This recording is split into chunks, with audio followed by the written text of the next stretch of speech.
So let's start inside the box with Android Kikaider. I think I actually pronounced that right.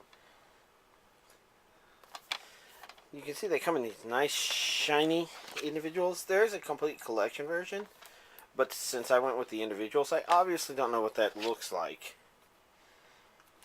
There's these 4 discs, which should contain something like 16 episodes, I think, of the first series.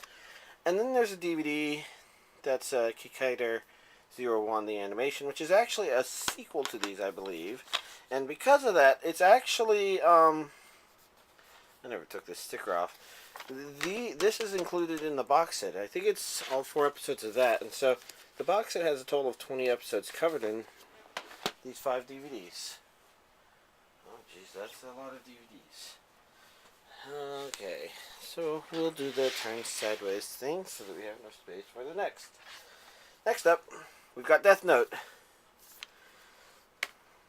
And overall, I really liked Death Note until about 2/3 of the way in the series, when it felt like it was trying to push itself to keep going in a way where it didn't really need to, or something like that.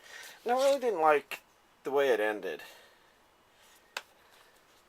But I guess I can't talk too much about it. Getting that far was actually pretty entertaining. So even if it's one of those anime with a ending you might not enjoy, if you're really enjoying where it is near the beginning of it, it's a worthwhile watch. So at least checking it out is a good idea. I have not seen these relight Death Note R things. These are supposed to retell a story, I think, from Ryuk's point of view as he recounts it to another Shinigami. And there are 2 of them. Relight and Relight. Claymore was a pretty cool series. And I think it's kind of similar to Death Note in that it didn't really end in a very satisfactory way, I guess. I'm not remembering the exact details of what happened at the very end, only a pretty close impression. So, we're going basically with my gut feeling there. If I'm mistaken, something about it didn't sit right with me. But I maybe don't know what. Beck was a pretty enjoyable series as well. There was one part in it that almost really spoiled the whole anime for me. Mostly because,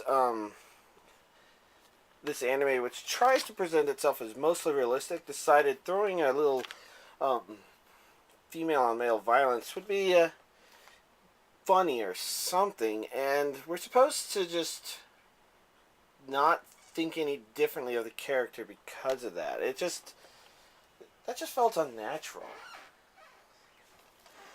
Mahomatic. This, I think I put on my top 20 list.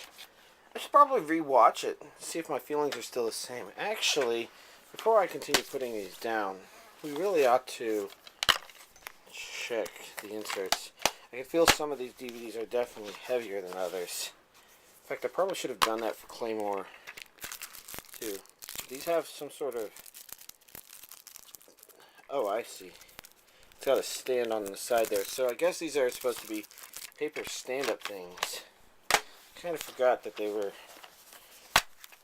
so perverted, though. But then again, I guess the series itself kind of is. But it's also pretty silly, while also being cool. And I guess a lot of Gainax stuff is like this. This one's pretty empty on the inside. In fact, it's got the same insert. I guess I won't worry about it. No.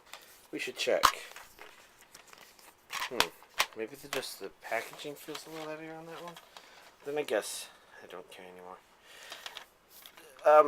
Since I was talking about series with endings I didn't like, the ending to Mahoromatic, it was probably the worst ending on the series that I actually enjoy. And considering a lot of people's negative opinions of the ending of Evangelion, that maybe tells you a lot.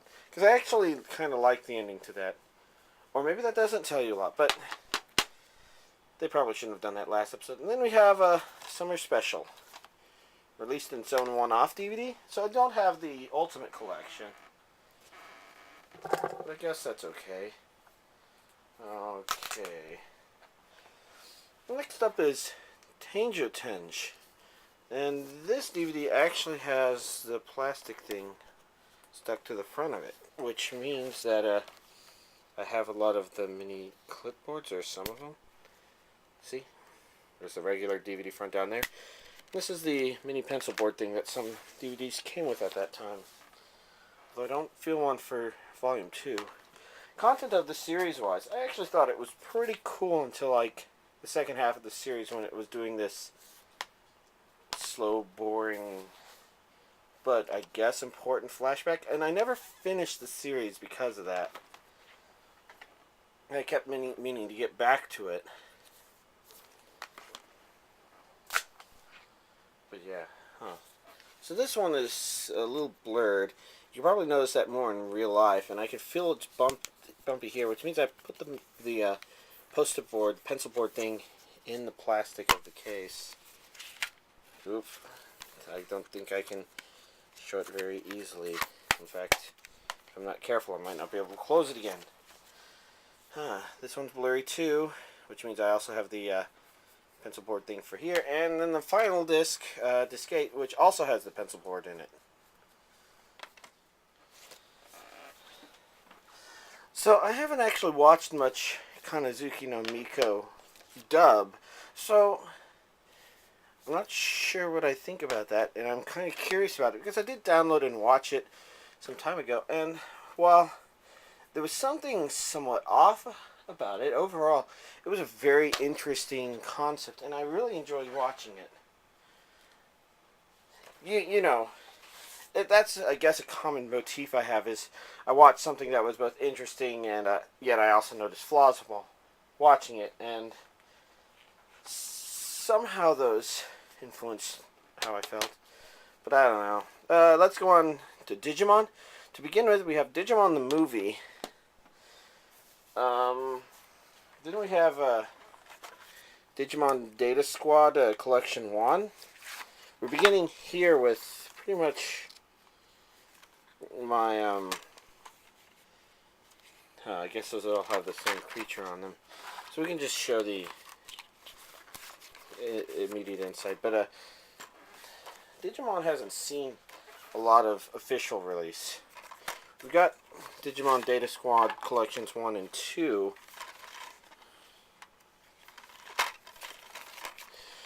But the original Digimon, the one that most of us are probably familiar with, actually, us is a bad word, most of y'all, because I haven't watched it.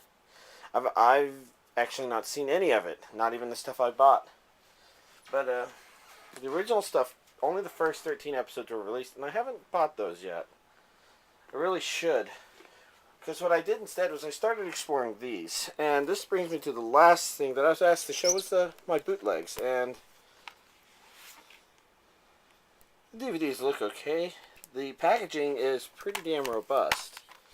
But it's my understanding that this was actually made by a company in Canada using footage from Digimon as well as the US dub without permission from either, which technically makes it bootleg, I think.